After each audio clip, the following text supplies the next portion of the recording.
अभी आपको बताएं कि 4 बजे होने वाला कौमी असम्बली का इजलास ताहाल शुरू ना हो सका। हुकूमती इत्तेहाद समेत अपोजिशन अरकान पार्लियामेंट पहुंच रहे हैं।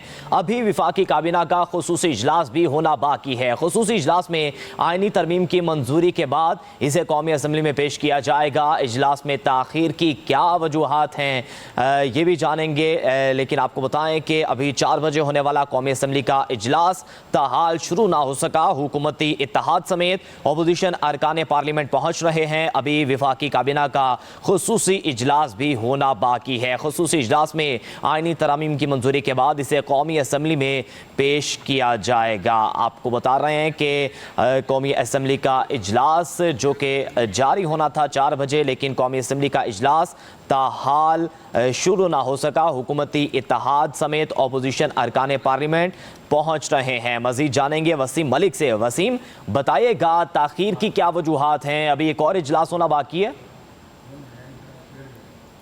बिल्कुल, जो ताख़ीर की इस वक्त वजूहात समझ आ रही हैं उनमें मौलाना फजलुर रहमान के कौमी असम्बली में 8 और सेनेट में 5 वोट हैं जो कि इंतहाई क्रूशल्स हैं। और जब तक मौलाना फजलुर रहमान वफाकी हुकूमत के इत्तेहाद का साथ नहीं देते तो जो मुमकिन आईनी तरमीम वफाकी हुकूमत करना चाहती है वो नामुमकिन दिखाई देती है। तो अभी तक बज़ाहिर यही नज़र आ रहा है कि जहाँ कौमी असम्बली के इजलास का जो टाइम था वो 2 मरतबा तब्दील किया गया। इससे कबल जो कल के रोज़ हंगामी बुनियादों पर वफाकी काबीना का इजलास बुलाया गया था उसका भी वक्त 2 मरतबा तब्दील किया गया। दोनों मरतबा वक्त तब्दीली के बाद भी ये दोनों अहम तरीन जो इजलास हैं वो अब तक शुरू नहीं हो सके। सेनेट का इजलास का वक्त भी तब्दील करके 7 बजे तक कर दिया गया था।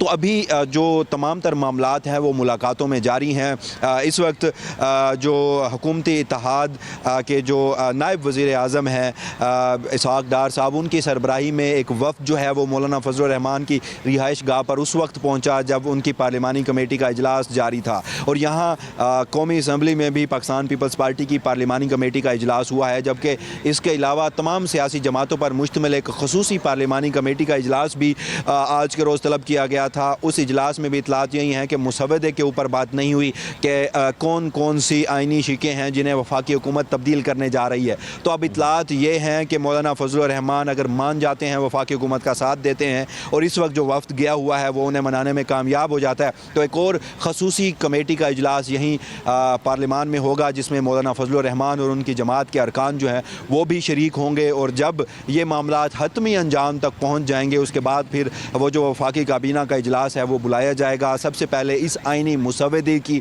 जो मंजूरी है वो वफाकी काबीना देगी और उसके बाद फिर ये दोनों हाउसेज़ में कौमी असम्बली और सेनेट में अलग अलग पेश किया जाएगा। फिर उसकी शिकवार जो मंजूरी है वो उसकी लाई जाएगी। तो ये तमाम तर जो मराहिल हैं ये तब होंगे कि जब वफाकी हुकूमत के पास नंबर गेम पूरा होगा। अभी तक वफाकी हुकूमत दावे तो कर रही है मगर मुलाकातों का जो सिलसिला है, हंगामी मुलाकातों का सिलसिला वो ताहाल जारी है। तो उससे ज़राए का यही